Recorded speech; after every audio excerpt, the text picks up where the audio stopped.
you have to figure out two things: who you are and why people care.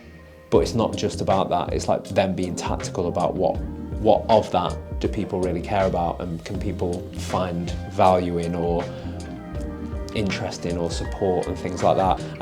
And yeah, when I started at Social Chain, I had one KPI: make Social Chain famous.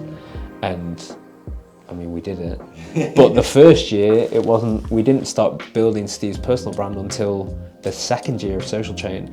So the first year it was just making Social Chain famous by marketing Social Chain, and then none of that really worked, and then Steve became our marketing. Again, it was an aspect of we did everything in the first year, throwing off the things at the wall, something to stick. The thing that stuck, the data was telling us, was Steve. Hello everyone. We are doing another work experience today. Joe and I are in Manchester, and today we are sat outside the offices of Great Influence. And probably if you have any sort of connections on LinkedIn and you're in the marketing industry, then you will know of some of the individuals in Great Influence. Or seen their work. Absolutely.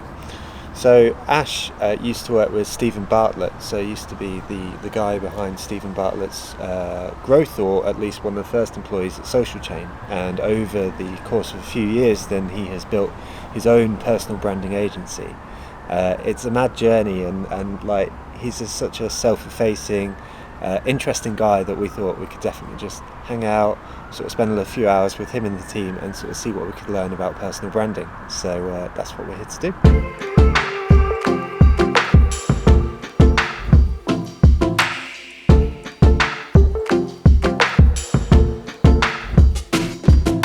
What builds a great personal brand in 2022, and sort of say, you know, these are the things you need to be doing rather than these are the things that you need to be, if that makes sense.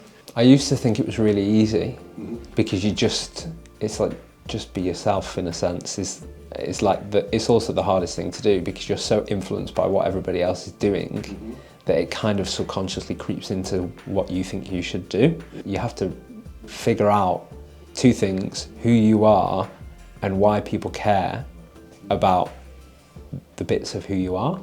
If that makes sense. Like, I'm so multifaceted, and I've really in the past 6 months, like personally, worked with a coach from a personal point of view to understand myself better, and like character traits and values and identity and these things, and that in turn has helped me figure out what I'm trying to talk about. And it bleeds into all that, but then I'll try things and they don't land with the audience, and I'm like, right, okay, that's not it, but it's still a part of me, and it's still something I'm about or interested in or something like that. But it's just not the bit you amplify. Yeah, exactly. And then there's an element of just being like really street smart, where it's like being tactical about how you position yourself to help garner support for what you're doing. So there's things that I actively won't say because I know that it's not going to serve the positioning that I'm trying to achieve. It's going to get me more likes, but it's actually going to be counterproductive to me getting like the high ticket client, so to speak, like the high reputation client. There's another way of saying street smart, like understanding the platforms as well, you know, so like, for sure, you know, this is how you write on LinkedIn, you know, likely a good post is going to serve this. I mean, for what it's worth, you know, I felt like you were being quite careful with your language there, so you didn't want to come across like manipulative or something like that. Actually, I think that's just good marketing. We understand two things, I think, really well, which is that like street smart, I think we're really, really good at. And then the other side is understanding social and how to work that. So like somebody can have the great idea, and then we know everything that we can to turn that great idea into a killer punch that lands on social. And you need those two things. You can have a killer punch on social, but if it's a crap idea, it's not going to go anywhere. Whereas if there's a good idea, but it's not delivered in the right way for social, it can completely flop it out. You've got multiple clients, presumably over multiple platforms, with God knows how many conversations. Like, when you're doing it for yourself, you go, I know who, like, you know, you're writing your own post, I know who I am, I know what my goals are, I can write something or I can make a quick video, and I know that's where I need to be. When you're having to then have that extra layer of understanding a client and come up with the ideas, the approval process, like that becomes a beast of a job. How do you manage somebody who is, you know, you're managing their profile? Really taking time to like throw yourself into the client.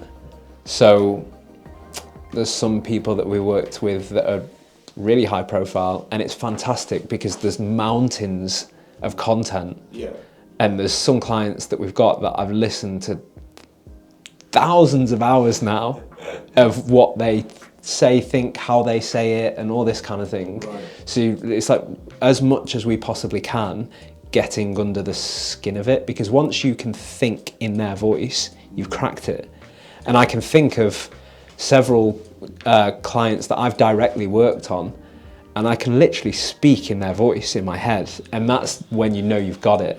Carrie from Rise at 7, we got her to come down and do a bit of a testimonial thing, and she said the one thing that you do differently is you ask so many questions. You don't find what somebody is like in like a manufactured moment where it's like, we need a post for this today, let's create it. You don't find what somebody's like in that, because they're almost performing in a sense. You find what they're like by just having conversations with them. I've been very firm on this from the start. They need to give us the seed. We have to make sure that the offline goes and the online match up. And then the other side of it is just really good processes. The kind of person that we work with has very little time. They need us to be really efficient. They also need us. We are trusted with the single most important, probably one of either the single most important thing that matters to them, or at least one of the top three. Their reputation, their personal reputation is on the line every single time we do something. There's a real blend in what we do between planned and reactive, where you can plan like 50% of content. You can't plan the other 50%. We had a conversation with a client recently, and he was like, when I'm on the flight, I've got no signal. I'm locked in, I'm not distracted. That's when I spend my time on my personal brand stuff. And so we know now, so we, with his PA, we're like, when's he flying? And when he's flying, we'll prep a bunch of things and get them over. We need this, and we need this, this and this, and here's some stuff that can help you get this, this and this, like ideas. Never leave them without ideas. Because if I ask them for a seed of something, they're like, what do you want me to say? So it's like, how can we help in that? And again, it's an efficient process of ideas. Yeah, like our line of questioning can be the deciding factor between our report being really good that month or our report not being that good that month. So this is another thing. We had an inquiry the other day from somebody who runs an AI business, and I was like, I just don't understand it.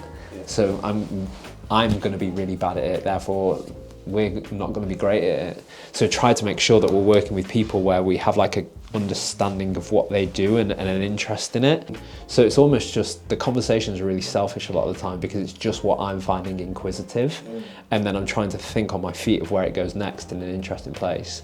Essentially what we're trying to do is make people some of the most influential people in their space, and the only people that get there are the people that actually like know their shit about it and care about it and all these things.